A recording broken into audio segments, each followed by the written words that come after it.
우리 그리스도인들은 절대 잊지 말아야 될 것은 절대 인간에 대해서, 사람에 대해서 낙관적인 생각을 하면은 절대 안 됩니다. 왜 그러느냐? 성경은 사람에 대해서 굉장히 이 사람에 대한 그 본질 자체를 죄악된 존재, 죄악된 피조물, 악인으로 규정을 하기 때문에 그렇습니다. 그래서 우리 성도들은 조금이라도 인간에 대한 찬양, 사람에 대한 어떤 잘못된 숭배, 또 인간의 어떤 잘못된 휴머니즘에 빠지면은 그리스도인들은 그때부터는 이 복음하고는 헤어지는 거예요. 이 복음하고는 헤어지는 것입니다. 우리는 이 복음이라고 하는 것은 복음이 왜 필요하냐? 그걸 한번 곰곰이 생각해 봐요. 복음이 왜 필요할까? 오늘 우리가 읽은 이 말씀이 복음이에요. 복음이 뭐냐고 물으면은 그냥 로마서 3장 23절, 24절, 25절 이렇게 아니면 그냥 23절, 24절 이 두 절 이게 복음이다. 그렇게 얘기하면 돼요. 네. 모든 사람이 죄를 범했다. 그래요. 모든 사람. 누구나 할 것 없어요. 모든 사람이 죄를 범하였으므로 하나님의 영광에 이르지 못하나. 그런데 하나님 그리스도 예수님 안에 있는 구속으로 말미암아 하나님의 은혜로 값없이 의롭다 하심을 받았다. 이게 복음입니다. 네. 그러니까 복음에 대해서 잘 모르는 분들이 꽤 많아요. 복음이 뭐냐 그러면은 진짜 모르는 분들이 많아요. 그냥 우물쭈물해요. 이 얼마만큼 이렇게 복음에 대해서 이렇게 희미하면은 어떻게 그럴 수 있을까? 이 복음을 모르면은 교회 다니는 이유가 무엇이며 우리의 신앙의 근본이 뭐겠어요? 아무 의미가 없는 것이거든요. 그러니까 우리는 복음이 뭐냐? 복음은 바로 죄 가운데 있는 그 사람을 건져내시는 거예요. 근데 그것을 그냥 건져내는 게 아니라 누군가, 그분이 누군가가 누구입니까? 예수님께서. 그리스도 예수님께서 어때요? 그분의 피로써 대신 그 죄인을 건져내시는 것. 그래서 그 죄인이 이제 그 죄로 인한 그 죄책과 형벌과 책임에서 완전히 해방되고 건짐을 받는 것. 이게 복음이에요. 이게 복음이에요. 우리는 이 복음을 잘 이해한다는 것은 반대로 역으로 얘기하면 결국은 이 복음이 아니면 사람이 희망이 없구나, 소망이 없구나, 가능성이 없구나. 바로 이거야 되는 거예요. 그러니까 얼마만큼 이 죄가 인간이 얼마나 이 죄로 지독하게 이 죄가 많은지 거기에 그 죄 가운데서 건져낼 만큼 값을 치러야 돼요. 네. 근데 하나님께서는 천사를 통해서 값을 치르는 것이 아니라 또 아니면은 우리 사람들 가운데 공자나 맹자 같은 어떤 훌륭한 사람이 대신 값을 치른 것이 아니라 누굽니까? 그리스도 예수님. 그분을 바로 뭐야? 내 죄를 어때요? 그분 때문에 우리 죄가 용서받고 더 이상 우리가 죄인 취급받지 않게 되는 오히려 의인 또 심지어 거기서 더 나아가서 뭡니까? 하나님의 자녀의 이 자리에 오르는 겁니다. 이 복음은 너무 놀라운 거예요. 자, 그런데 우리는 이 복음에 대해서 이 복음이 정말 얼마나 놀라운 것이냐 이걸 알려면은 사람이 얼마나 타락했는지를 알아야 돼요. 예를 들면 가끔 우리가 이제 어떤 희귀병이 있어요. 그럼 그 희귀병은 말 그대로 희귀한 병이야. 그러니까 그 희귀병을 고치려면 그 희귀병을 고칠 수 있는 어떤 특별한 약이 개발이 돼야 돼요. 근데 그 특별한 약이 개발이 되었다고 해도 뭐 엄청나게 비싸거나 그러면은 희귀병에 걸린 사람이 그 약을 뭐 쉽게 구할 수도 없잖아요. 마찬가지요. 이 사람이 얼마나 타락했던지 하나님께서 이 사람을 그 죄 가운데 건져내시려고 보니까 다른 길이 없는 거예요. 하나님일지라도 다른 길이 없는 거예요. 이걸 꼭 알아야 돼요. 대단히 많은 신학자들, 현대 신학자들이 굉장히 잘못 가르치는 것 중에 뭐가 있냐면 하나님께서는 예수님이 아니라도 인간을 죄 가운데 건질 수 있는 다른 길이 방법이 있었다라고 그렇게 얘기해요. 천만에요. 진짜 그럴 수 있었으면 그렇게 하셨을 거예요. 하나님도 그렇게 못한 거예요. 우리는 이 부분에 대해서 하나님은 전능하신 하나님이라면서요. 거기에 걸리는 거예요. 자칫하면 그 논리에 넘어가요. 속아 넘어가는 거예요. 근데 그것은 결국 뭡니까? 하나님, 결국 예수 그리스도의 그 유일성, 그분의 그 대속과 속죄의 유일성을 교묘하게 부정하는 거예요. 그러니까 절대 하나님도 그리스도 예수님을 통하지 않고서는 인간을 죄 가운데 건져낼 다른 길이 없었기 때문에 예수님을 십자가에 내준 거라고. 이걸 반드시 기억해야 됩니다. 예, 많은 현대신학자, 복음주의 신학자들이 자꾸 여기에 대해서 자꾸 건드려요. 우리는 그리스도 예수님이 아니면 우리를 죄 가운데서 건질 다른 길도 없는 거예요. 심지어는 뭡니까? 하나님조차도 인간이 얼마나 그 죄가 지독한지 독생자 예수님을 희생해야, 그분을 제물로 삼아야 그 사람을 죄 가운데서 건질 만큼 인간은 지독스럽게 죄가 있는 거예요. 이번 주에 아주 끔찍한 그 사고가 있었죠. 사건이 뭡니까? 30대 여인이 그 자기 남편을 죽였어요. 근데 그것도 그냥 죽인 게 아니라, 뭐 다 혹시 보셨으면 알겠지만은 그 남편을 죽이고 그 남편의 시신을 조각조각 내가지고 또 조각조각 낸 것뿐만 아니라 분쇄기로 가른 거예요. 가른 거. 오늘 그 집에 가셔서 그 혹시 집에 그 뭐 과일 이렇게 분쇄하는 거 있죠? 토마토 하나를 거기다 딱 넣어놓고 분쇄해 보세요. 많은 사람들이 그 뉴스를 보고 어떻게 저렇게, 최근에 얼굴이 공개됐는데 얼굴을 다 봤을 거예요. 굉장히, 근데 그 댓글들을 쭉 보면은 대부분 남자 같아요. 저 얼굴이 벌써 상이 저렇다, 저런 여자는 원래 저렇다. 거기 뭐 제가 볼 때 막 남자들이 신나서, 제가 볼 때 신난 것 같아요. 글을 막 다는 거 보니까.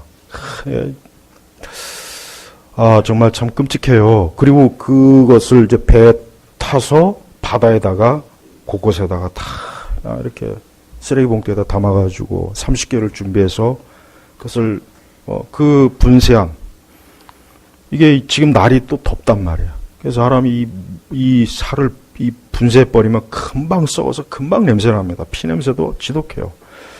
그래서 저도 생각해봤어요. 야, 어떻게 저렇게 잔인할 수 있을까? 어떻게 저렇게 잔인할 수 있을까? 죄인이라 그런 거예요. 죄인이라 그런 것입니다.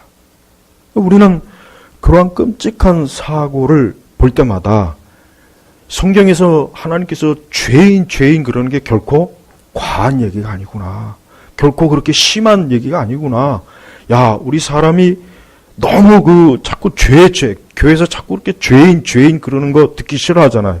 그래서 지금은 교회에서도 인간의 타락에 대해서, 인간의 전적 타락에 대해서 거의 언급은 안 합니다. 인간의 죄에 대한 것을 집요하게 가르치는 설교자가 누가 있습니까?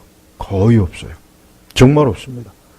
그러니까 우리는 교회에서조차도 사람들이, 인간이 뭐 약간 죄를 졌겠지, 뭐 그 죄인이지, 그렇게 추상적으로 알고 있지, 얼마나 인간이 어때요? 지독한 죄인이라는 걸 모르는 거예요. 어떻게 사람을 죽이는 것도 끔찍한 일이고, 토막 내는 것도 끔찍한 일이고, 그것도 성이 안 차서 도대체 무슨 이유 때문인지 아직 정확하게 나오지 못했지만, 그걸 그냥 분쇄를 해가지고 흔적도 찾지 못하게 또 거기다가 그걸 바다에다가 다 뿌렸어요. 여러분, 얼마나 이게 끔찍합니까? 그 여자의 얼굴을 보니까 굉장히 제가 볼 때는 굉장히 미인이고, 아주 정말 이 파리 한 마리 죽일 수 없는 그 연약한 여인 같던데, 체구도 조그맣고. 근데 어떻게 그렇게 잔인하냐 이거예요. 사람이 그런 거예요, 사람이. 근데 성경은 이 사람이 얼마나 악한지에 대해서 곳곳에 많이 증거해 놨어요. 자, 우리 9절, 로마서 3장 9절부터 좀 한 절 한 절 좀 봐야 되겠습니다. 우리는 이러한 성경의 말씀을 절대 추상적으로 보면 안 됩니다. 하나님께서는 사람을 지으셨기 때문에 사람이 어떠한지를 너무 잘 알아서 이미 다 기록해 놨어요. 자, 9절에 같이 읽겠습니다. 그러면 어떠하냐? 우리는 더 나으냐? 결코 그렇지 않다. 유대인이나 헬라인이나 다 죄 아래에 있다고 이미 선언하였다. 그래요. 사람들은 끔찍한 범죄 사건이 일어나면 어떻게 저렇게 끔찍한 짓을 저지를 수 있을까? 근데 가만히 잘 생각해야 돼요. 그 사람이나 나나 똑같은 거예요. 우리도 만약에 우리도 예수 그리스도를 믿지 않고 우리도 만약에 하나님께서 정말 은혜를 주시지 않아서 우리도 우리 안에 있는 이 죄성을 마음껏 바랄 수 있는 기회가 있다면 우리도 그러고도 남는 거예요. 우리 역시 그러고도 남습니다. 그러니까 절대 자기 자신에게 자기 자신을 어때요? 제외시키면 안 돼요. 하지만 보통 그래요. 보통 우리는 악인들, 극한 악인들을 보면 우리는 자기를 그 사람과 동격으로 여기지 않습니다. 하지만 성경은 다 죄 아래 있다고. 다. 성경은 구분을 하지 않아요. 조금 더 나은 사람, 조금 착한 사람, 아주 악한 사람, 지극히 악한 사람. 성경은 그런 구분이 없습니다. 다 죄인이야. 다 죄인이야. 그러니까 우리는 때때로 어떤 끔찍한 범죄 사건이 일어났을 때 그 범죄자에 대해서 내가 저렇게 될 수 있었는데, 내가 저러한 죄를 질 수 있었는데 나는 하나님의 은혜로 저 정도까지는 내 죄가 드러나지 않았구나. 우리 감사해야 돼요. 감사해야 됩니다. 정말 감사해야지. 나는 저렇게까지 죄는 짓지 않아. 나는 저렇게까지는 죄인이 아니야. 그건 잘못 생각하는 거예요. 성경은 다 죄 아래 있다고. 유대인이나 헬라인이나. 유대인들은 어떤 사회입니까? 자기들은 선민이거든요. 그 외 나머지 모든 민족들은 다 이방이냐. 개 취급을 해요. 우월해요.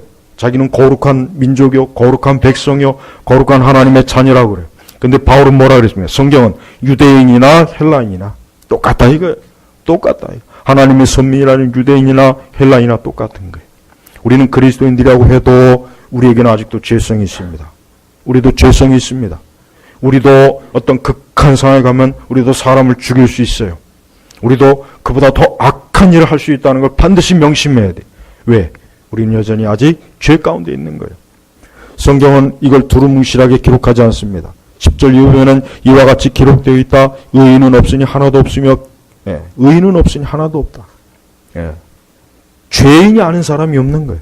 모두가 다 죄로 치우쳐 있고 죄 가운데 빠져 있고 죄를 사랑하고 죄를 좋아하고 죄의 성향이 있고 모두가 그런 거예요. 모두가. 차별이 없어요. 배운 사람이든 못 배운 사람이든 아름다운 사람이든 못생긴 사람이든 귀족이든 왕족이든 천면이든 노비든 양반이든 쌍놈이든 다 죄인이야. 다 죄인이야. 다 죄인. 의인은 없다 그랬어.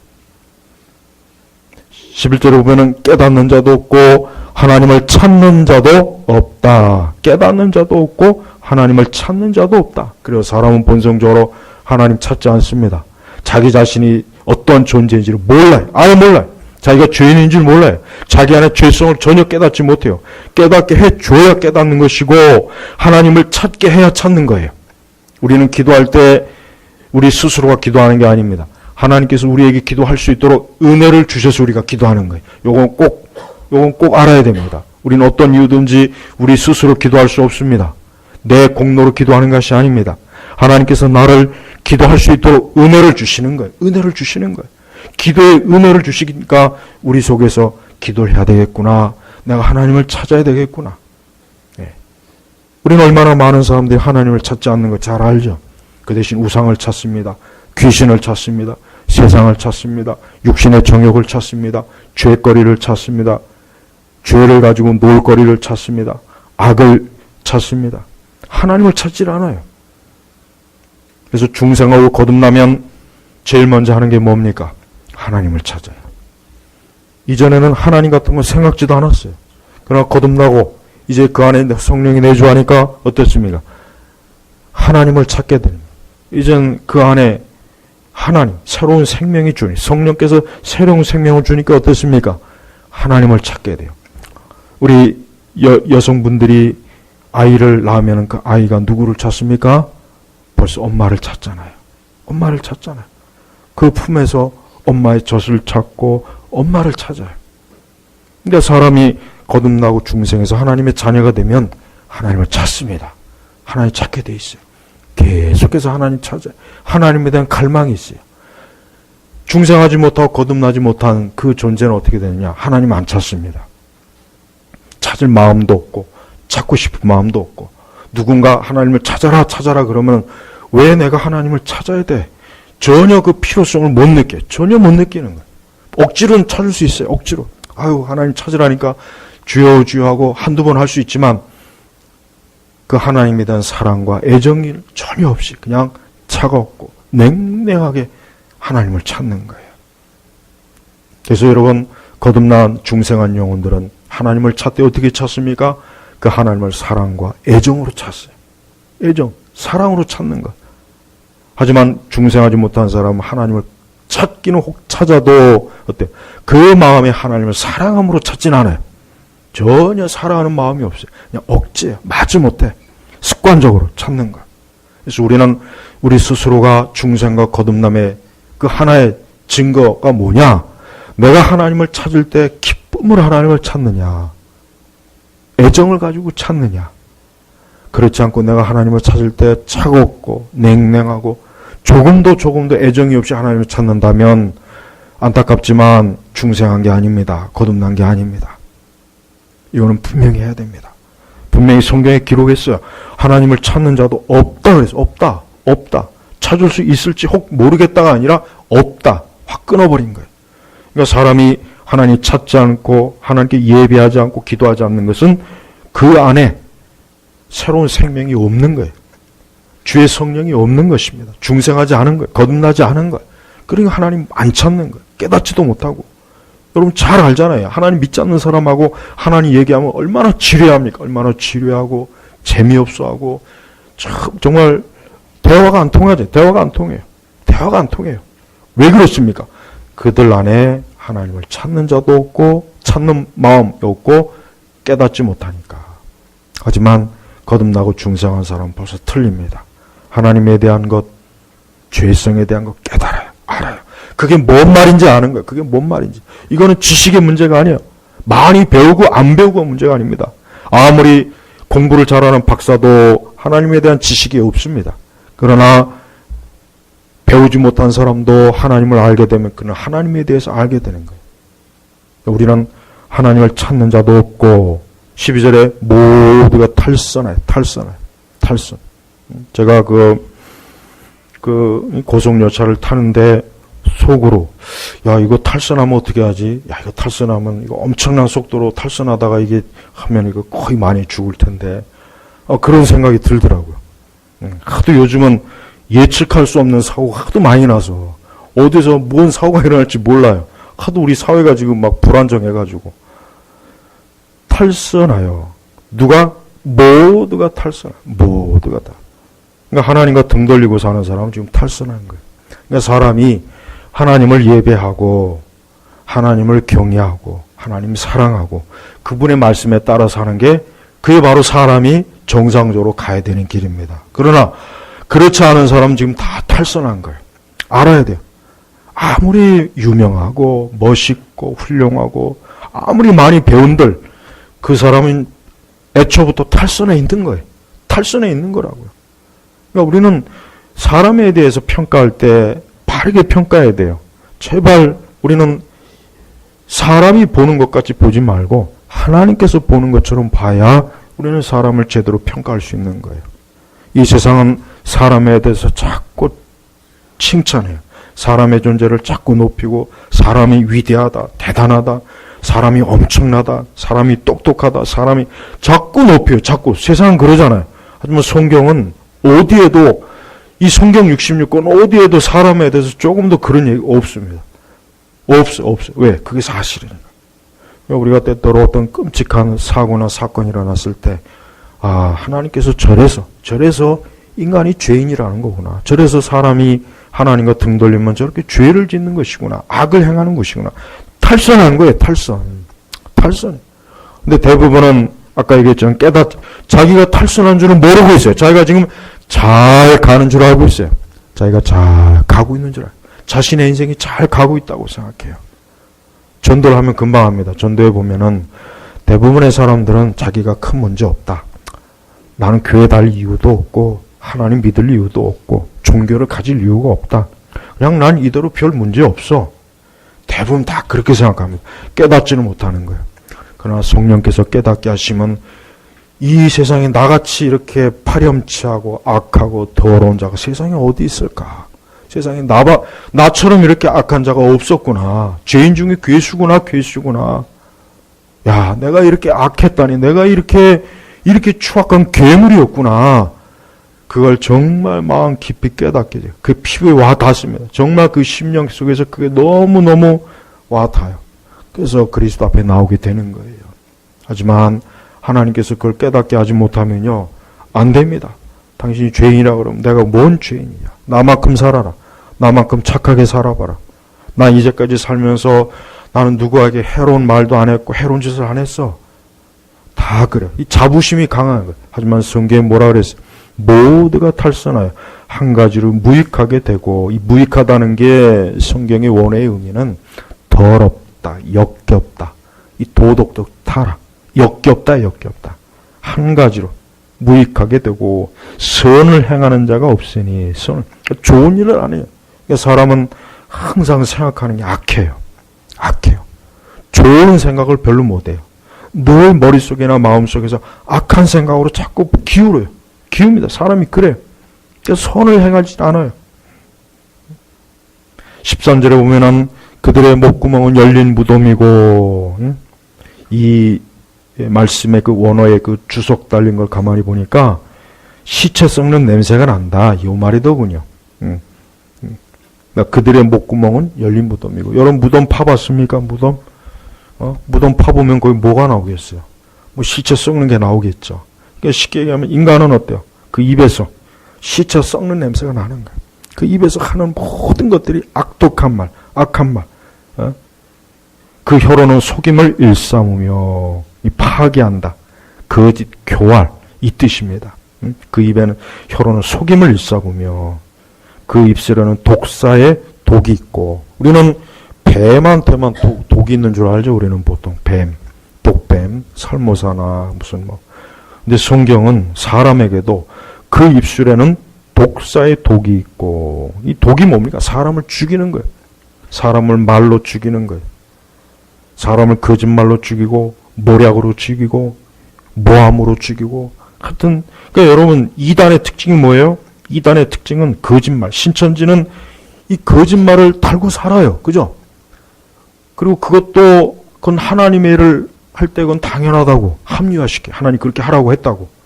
성경에 어디 하나님이 그렇게 하라고 했어요? 그런 말이 없잖아요. 근데 성경을 자기식으로 해석하니까 그렇게 되는 거예요. 근데 성경에는 그 혀로는 속임을 일삼으며 그 입술에는 독사의 독이 있고. 그러니까 이단들의 특징이 뭡니까? 속이면 속이는 거예요. 거짓말. 그리고 왜 우리가 공산주의자들이나 이 사람들을 보면은 거짓말, 속이잖아요. 잘 속여요. 어쩌면 그렇게 잘 속고, 잘 속이고, 툭하면 거짓말하죠. 같은 사건도 거짓말이에요. 거짓말. 경제가 좋아지고 있다. 너무 좋아지고 있다. 좋아지고 있대요, 지금. 좋아지고. 그렇게 알고 있어야 돼, 우리는. 그걸 나쁘다고 생각하면 안 돼, 절대. 좋아지고 있다는데 믿어야지. 지금 뭐가 좋아지고 있습니까? 지금 다 죽어가고 있는데. 속이는 거예요. 그것도 속이는 거예요. 속여. 응? 그 입술은 독사의 독이 있고, 독사의 독. 그러니까 잠언에는, 그래서 이 잠언에 가장 많이 나오는 것이 말에 대한 게 많이 나오죠. 예. 우리 지혜로운 사람은 자기 혀가 속임과 독사의 독, 그 다음에 14절, 그 입에는 저주와 독설이 가득하며. 우리 성도들은 절대요, 우리 성도들 아무리 그 화가 나고 아무리 그래도 절대 그 저주나 독설하면 안 됩니다. 그 정말 그렇게 하면 안 돼요. 정말 그렇게 정말 하시면 안 돼요. 그건 정말 하나님 기뻐하지 않습니다. 그 성도들은 설령 아무리 좀 화가 나고 기분이 나빠도 그냥 하나님 앞에 좀 참고 하나님께 그냥 호소하는 게 좋지. 똑같이 만약에 독설과 이 저주를 퍼부으면 성령께서 정말 싫어합니다. 그러니까 절대 우리 성도들은 이 세상 사람은 어쩔 수 없어요. 저주와 독설이 가득해야 합니다. 하지만 우리도 그러면 안 돼. 우리는 정말 조심해야 돼. 우리도 물론 때로 울컥하잖아요. 우리도 솔직한 얘기로 그럴 수 있어요. 하지만 이 말씀을 꼭 기억해야 돼요. 내 입에서 저주와 독설이 나간다면 하나님이 나를 어떻게 보시겠는가? 내 안에 계신 성령께서는 또 얼마나 근심하시겠는가? 꼭 염두에 두십시오. 그래서 우리가 세상을 살아가다 보면 때때로 저주와 독설이 나올 수 있는 상황이 솔직히 있어요. 살다 보면 그냥 막 그럴 수가 있지만 절대 우리 안에 계신 성령을 근심케 하지 않도록 절대 우리 그 입술에 이 저주와 독설이 없도록 하세요. 혹 만약에 그랬다면 빨리 회개하고 주여 내가 그만 내 입에 악한 저주와 독설이 있었습니다. 예수님 정말 용서해 주십시오. 이 저주와 독설이 절대로 이것을 그리스도의 피로 깨끗이 꼭 그래야 돼요. 우리 한국 사회가 갈수록 입이 거칠어져요. 그렇죠? 입이 거칠어지고 악해지고 사람들을 혐오감을 주고 저주하고 그러다 보니까 그걸 대응하는 과정에서 우리도 그렇게 돼요. 여러분 니체가 이런 말을 했죠. 괴물과 싸울 때 같이 괴물이 되지 말라. 하여튼 그 괴물 같은 사람이 어떻게 또 그런 말은 또 잘했는지 모르겠어요. 우리가 정말 조심해야 됩니다. 저도 이거 많이 느껴요. 그래서 제가 언젠가부터는 이런 정치적인 거 저도 자꾸 이렇게 멀리 하려고 하는 이유가 정말 막 그냥 막 입에서 막 정말 막 그래요. 이거 안 되겠다. 이러면 이거 안 되겠다. 이거 영적으로 해롭다. 하나님 다 아시니까 하나님께서 악인이 그 행한 대로 하나님께서 갚으소서. 그렇게 기도하면 되지. 우리가 그걸 직접 나서서 이 죽일 어쩌고 저 저주받을 그것은 우리가 할 짓이 아니에요. 우리가 하면 안 돼요. 그건 하나님 싫어하는 그건 악인들이 하는 거예요. 악인들. 회개하지 않은 악인들이 독설, 독사, 저주, 속임, 악인이야. 우리가 선한 의도로도 포장하면 안 됩니다. 내가 선한 것을 위해서 이렇게 하는 건데 아니에요. 하나님의 성령은 우리에게 그렇게 시키지 않아요.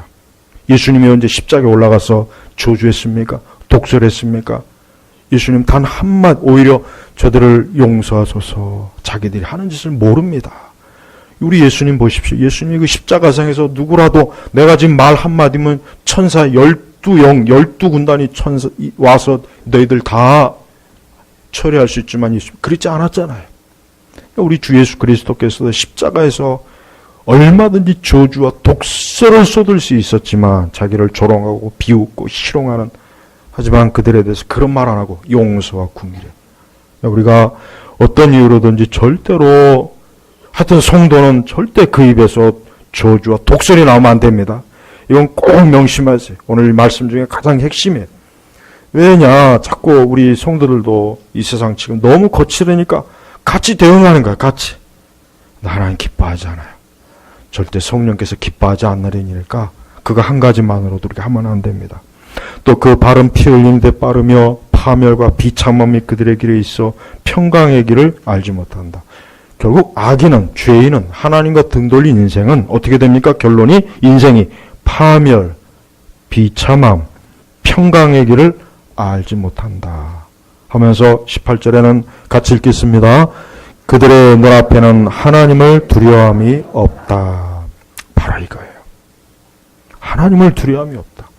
하나님을 두려워하면은 어떻게 남편을 그 살을 분쇄기에 갈아 죽이겠습니까?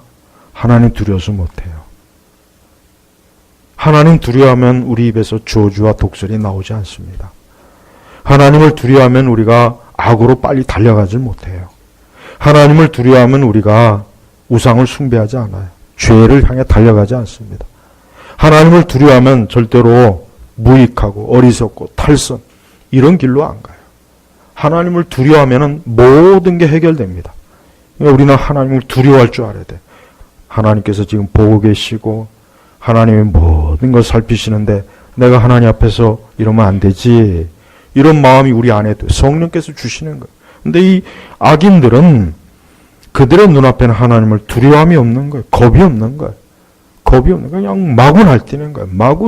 마구 죄 짓고 악을 행하고 독설과 저주와 온갖 탈선을 마음껏 해요. 마음껏. 이 사람 속에 하나님을 두려워하는 마음을 심어줘야 돼요. 하나님을 두려워하는 마음이 심어지면 죄를 못 짓습니다. 금방 알거든요. 이거 하나님 앞에 이거 죄인데 금방 알아요. 그러니까 여러분 도덕과 윤리의 한계가 뭐냐? 도덕과 윤리는 암만 배울 때는 잘 배워요. 그렇지만 막상 어때요? 결정적인 순간에 그 도덕과 윤리는 우리를 지배 못해요. 삼손이 마치 삼의 끈을 풀어헤치듯이 그냥 끊어버려. 그냥 끊어버려. 하지만 하나님의 말씀은 어때요? 우리의 심령 속에 깊이 새겨지기 때문에 없어지지 않습니다. 그러니까 말씀을 심어놔야 사람이 온전해지는 거예요.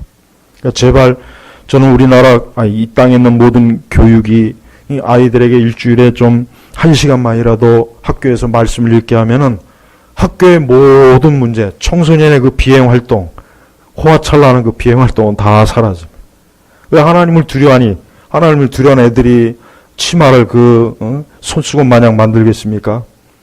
얼굴에다가 그 화장을 한 건지, 변장을 한 건지, 분장을 한 건지, 쥐를 잡아먹은 건지, 떡볶이를 먹고 그냥 흘린 건지, 온갖 그냥 얼굴에다가 온통 화장을 해대고, 아이들이 욕을 하고, 이 아이들이 또 거칠죠, 아이들이. 거칠어요.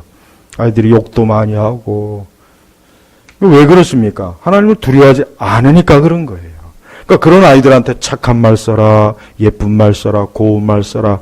그거 소용이 없습니다. 안 돼요. 하나님을 두려워해. 하나님을 두려워하게 하면은 벌써 그 마음의 양심이 어때요? 내 속에, 내가 이렇게 말하고 이렇게 행동하면 하나님이 싫어하시지, 하나님 기뻐하지 않지. 그게 가장 인간을 잘 제어하는 거, 통제하는 겁니다. 그러니까 결론적으로 해서 하나님을 두려움이 없다. 두려움이 없으니까 그러는 거예요. 그래서 19절에 우리가 아는 것은 율법이 말하는 것은 율법 아래 있는 자들이 말하는 것이니 이는 모든 입을 막고 온 세상을 하나님의 심판 아래 있게 하는 것이다. 그러므로 율법의 행위로는 그분 앞에서 의롭다 하심을 받을 육체가 없으니 율법으로는 죄를 깨달을 뿐이다. 자, 율법이 뭡니까? 간단합니다. 율법은 인간이 자기 의와 자기 행위로 하나님 앞에 내가 거룩해 보겠다, 의로워지겠다, 이런 시도를 하는데 바울이 뭐예요? 천만에 절대 그렇게 못한다. 율법으로 너희 속에 있는 악, 너희 속에 있는 온갖 이 저주, 온갖 이것들이 해결될 것 같으냐? 그게 해결될 것 같으냐? 바울이 지금 되묻는 거예요. 천만에. 그럴 리가 없다. 그럴 수가 없다. 율법의 행위로는 그분 앞에서 의롭다 하심을 받을 육체가 없으니 한 사람도 없는 거예요.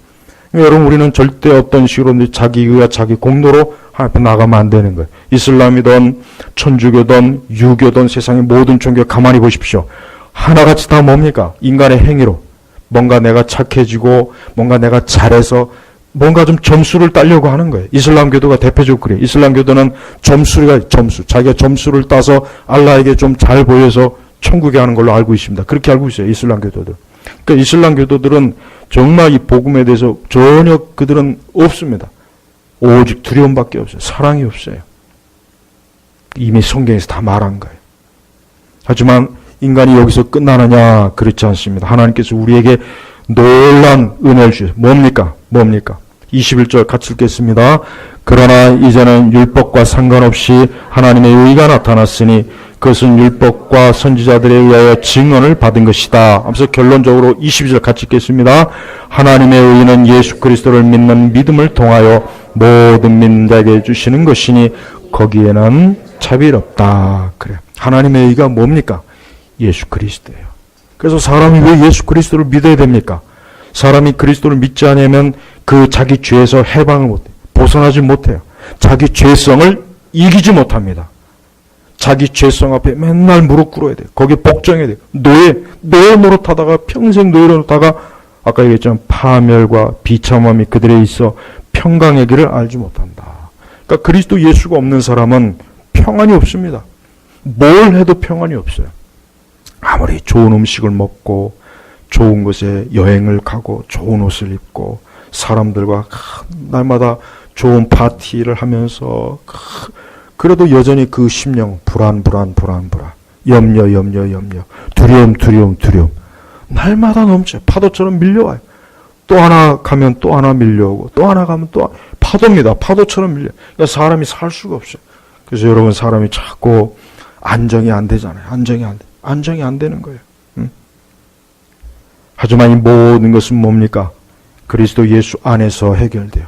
그래서 그리스도 예수 안에 있는 구속으로 말미암아 하나님의 은혜로 값없이 의롭다 하심을 받았다. 25절에 하나님께서 이 예수님을 그분의 피를 믿음으로 말미암아 속죄 제물로, 이 제물이 뭡니까? 예수님이에요. 나같이 썩어 빠지고 더럽고 잔인하고 악하고 이 괴물을 위해서 예수님께서 대신 제물이 되어갖고 세우셨어요. 하나님께서 세우신 거예요. 그분을. 이는 하나님께서 오래 참으시며 이전에 지은 죄를 간과하시어 자신의 의의를 나타내시는 것이다. 그래서 사람이 예수 그리스도를 믿으면요, 모든 게 해결되는 거예요. 그러니까 예수님 믿는 순간 파멸이 없습니다. 비참함이 없습니다. 평강이 와요. 평강이 와요. 그러니까 우리가 알아야 돼요. 여러분, 하나님 믿지 않는 사람 웃는 거 속지 마십시오. 그들이 행복해하는 거 절대 속지 마세요. 그런 척 하는 거예요. 사실 행복이 없거든요. 평안이 없어요. 그들이 아무리 뭘 해도 가면 갈수록 비참하여 파멸밖에 없는 거예요. 만족이 없는 거예요. 위로가 없는 거예요. 안식이 없는 거예요. 계속 정죄. 응? 그래서 사람이 죽을 때 안 믿는 사람이 죽으면은 물론 경우에 따라 다르지만 이 죽음의 사신이 옵니다. 저도 그런 얘기 많이 들었어요. 우리 교우분 중에 한 분도 그런 간증을 하는 걸 들었어요. 믿지 않는 사람은 죽음이 닥치면 벌써 이미 자기가 멸망의 길을 간다는 걸 알아요. 깨달아요. 얼마나 무섭겠어요. 한번 생각해 보세요. 자기를 영원한 지옥의 흠하게 쳐놓을 저 사신이 저 죽음의 손길이 나를 찾아오니 얼마나 두렵겠어요. 하지만 예수 그리스도 안에 있는 사람들은 평안이에요. 기쁨이에요. 만족이에요. 예수님 믿는 사람은 죽음이 가까우면 가까울수록 그 심령이 평안해요. 기쁨이 있어요. 천국의 노래가 들려요. 천국의 그 기쁨이 벌써 서서히 와요. 그러니까 제발 여러분, 우리 성도님들, 제발 이 세상 좋아하지 마세요. 이 세상 즐기지 마세요. 그러니까 나쁜 즐김을 하지 마시라는 거예요. 우리가 이 세상에 하나님께서 얼마나 놀라운 것을 예비해 놓으셨는데 우리가 이 세상에 그 짧은 시간을 우리가 죄짓고 방탕하고 자기 마음대로 그렇게 살 수는 있습니다. 여러분, 세계적으로 유명한 사람들의 그 일대기를 쭉 읽어보면 정말 그 사람들은 평생에 정말 원 없이 살았어요. 정말 원 없이. 그러나 그 끝은 하나같이 다 허무합니다. 하나같이 허무합니다. 쓸쓸하게 생을 마쳐요. 그러니까 그걸 보면은 전혀 부럽지가 않더라고요. 야, 그래. 내가 이렇게 내 마음대로 즐기며 살 수 없어도 나는 그래도 그리스도 예수 안에서 나는 천국이 보장되어 있고 하나님 나라가 보장되어 있고 영생이 보장되어 있으니 얼마나 좋을까. 그러니까 여러분, 우리는 악인을 부러워할 이유가 없는 이유 중에 하나가 뭐냐면 그의 마지막을 보면 압니다. 그의 마지막을 보면은 악인은 비참해요. 다 비참해요. 조금도 부러울 게 없어요. 한순간에 그는 어둠으로 빠지는 거예요. 예수님 믿는 거 세상에 이것만큼 안전하고 좋은 게 어디 있어요. 하나님 믿지 않는 사람들은 우리 예수님 믿는 사람들을 이상하게 볼 거예요. 저도 알아요. 하나님 믿지 않는 사람들, 우리 교회 다니고 신앙생활하고 기도하고 말씀 아마 고리타분하게 보일 거예요. 촌스럽게 보일 겁니다. 비과학적이고 미신적이고 그렇게 보는 거 다 알고 있어요. 그러나 결코 그렇게 결론 낸 인생은 하나도 없어요. 수많은 로마 황제들이 얼마나 다 비참하게 죽었습니까? 중국의 황제들이 얼마나 다 비참하게 죽었어요. 그렇게 대단한 이 왕들과 왕비들과 역사를 보십시오. 제대로 산 사람이 없어요. 다 비참하게 죽었어요. 다 비참하게. 그렇게 호화롭고 화려한, 그렇게 권력을 누렸던 사람들이 끝은 다 비참해요. 그러니까 하나님 보여주시는 거예요.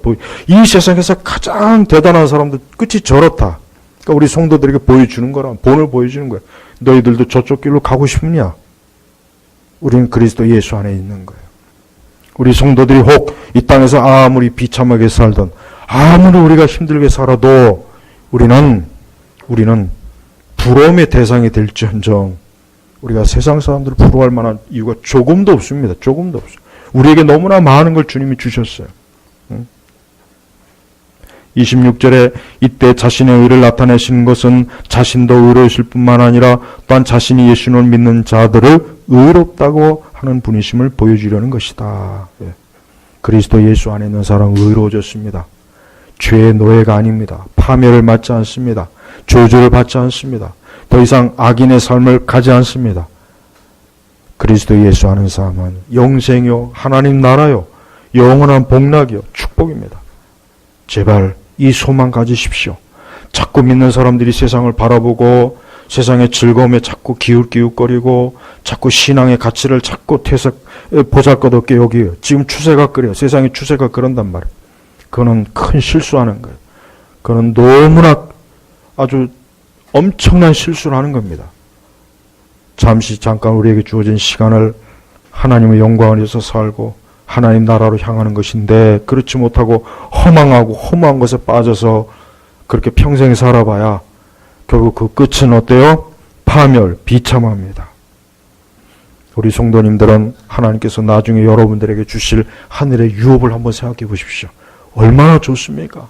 그걸 생각한다면 우리가 지금 잠깐 고난을 당하고 시험에 빠지고 어려움을 당하고 때때로 정말 고단해도 장차 내게 주어질 저 영광에 비하면 아무것도 아니니까 감사해야지. 내가 앞으로 저 즐거움을 기대하는 거예요. 다 그렇게 살았어요. 우리 앞서 위대한 믿음의 선진들 다 그렇게 살았습니다. 그렇게. 그러니까 우리도 그렇게 살아라는 거예요. 신기한 것 찾지 마세요. 자꾸 놀라운 것 찾지 마세요. 주를 찾고 하나님을 찾으십시오. 은혜를 찾으십시오. 영생을 구하십시오. 하나님의 천국을 사모하세요. 그러면 거기에서 절대 누구도 빼앗아갈 수 없는 진정한 안식과 안전이 있고 평안이 있습니다. 우리 제나바교회 모든 성도님들 그리스도 예수님 안에 구속으로 말미암아 하나님의 은혜로 값없이 의롭다 하심을 받은 것, 이보다 더 큰 축복이 없습니다. 이보다 더 안전한 게 없고 이보다 더 놀라운 게 없어요.